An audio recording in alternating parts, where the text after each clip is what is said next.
Hello and welcome to the first ever review on the Homebrew review with me, the Homebrew drinker. I've done an introduction to this program, which you may have already seen. If not, check out the places there. So that gives a bit of background of how I do things. So really, I'm just gonna get in there and start the first review. So without further ado, our kit today, and I've got one of these that's not been brewed, so I can actually show you the box and everything. Is Santa's Winter Warmer by Muntons. Now, as you can tell, it's very festive. I know it's not Christmas anymore, it is February, but as you can appreciate, homebrew needs a while to mature before it's ready to drink.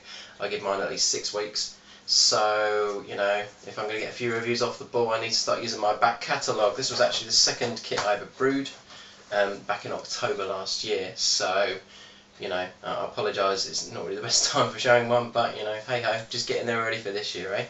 So, as I said, you can see, a very festive box there. There's a nice little poem here, which I'll give you a quick read of. What became of the parcels upon that frosty night? Santa's winter warmer had helped him sleep so tight.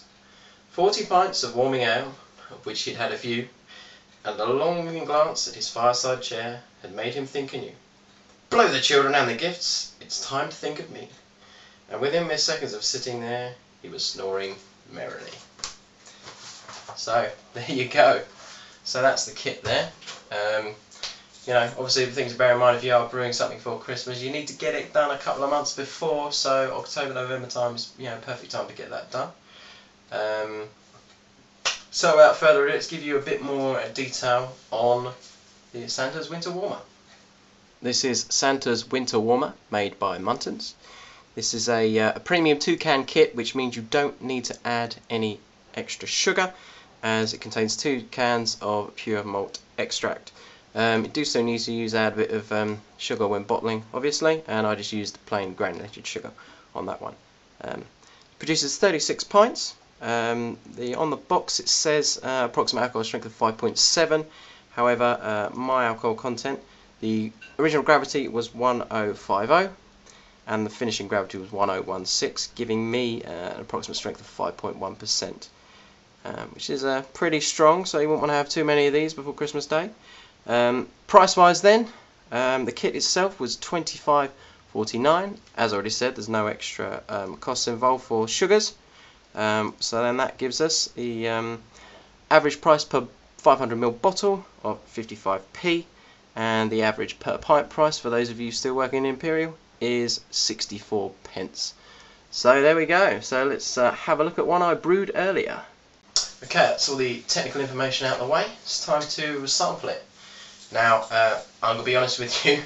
This is the second time of me filming this review. Unfortunately, the first time I did it, the lip sync was out for some reason. It's like a blip with my camera. So I've already opened the bottle, I'm afraid. Already poured it into the glass. So yeah, sorry about that. Slight technical hitch. So, here she is. This is Santa's Winter Warmer. It's quite dark, quite thick, nice head on there, as you can see. I'll just shine the light through so you can see a bit better. There you go. It's quite fizzy, but not, massively fizzy, which is good. So, let's have a taste and see what I think.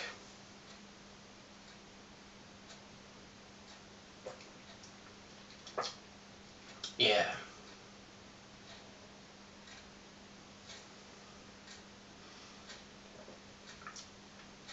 I mean, the first, it reminds me of dark treacle, to be honest. Not in a good way though. It's got that slight hint of it. It's really, really smooth and not very fizzy at all. It's not really thick either. It's kind of, it's heavier than a lager. I mean, I'm a lager drinker generally, but to me this doesn't seem too heavy.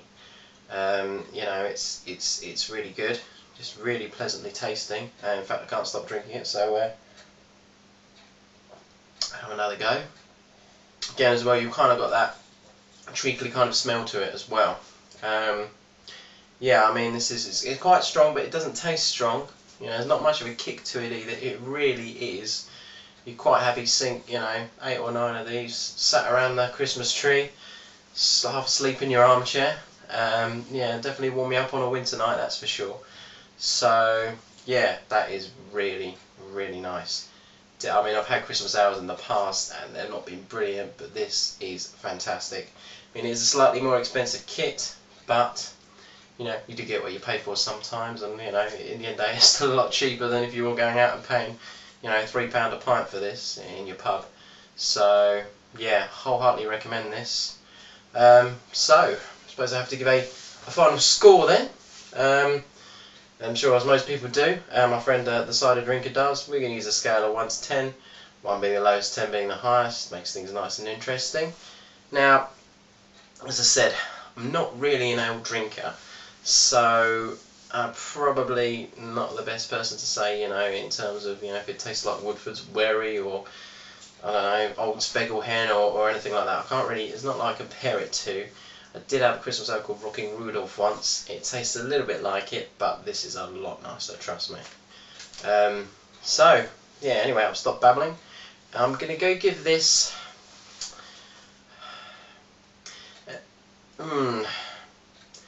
Now, I'm not sure between an 8 and a 9, to be honest, because I feel it's lovely to drink. It really is nice. I'm going to go for a 9. Do you know what? Yeah, I think in terms of just sitting here and enjoying it, it definitely is a beer for that. I mean, you know, if you're going out for a night on the lash with the boys, you're probably not going to pick this because it's a little bit too rich for that, I think.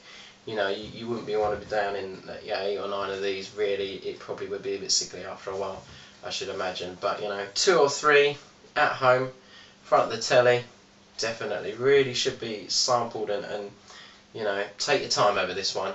Don't rush it, don't just, you know, neck it down and get plastered. This is one really to enjoy. So, yeah, go for 9 out of 10, I think. Definitely worth the purchase. So, I'll put that down for now, although I will be... definitely finishing that off very soon. So that's it then. That is my first review done.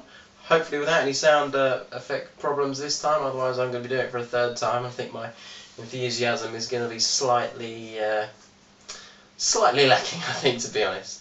So yeah, thank you very much for those of you who have watched. Probably about 2 people. One of them being my friend. So. But, you know, everyone's got to start somewhere, so if you have enjoyed this, you know, please tell your friends, any budding homebrew enthusiasts, you know, just let them know my channel. So, thank you very much, and I'm going to go finish the rest of this, I think. Take care.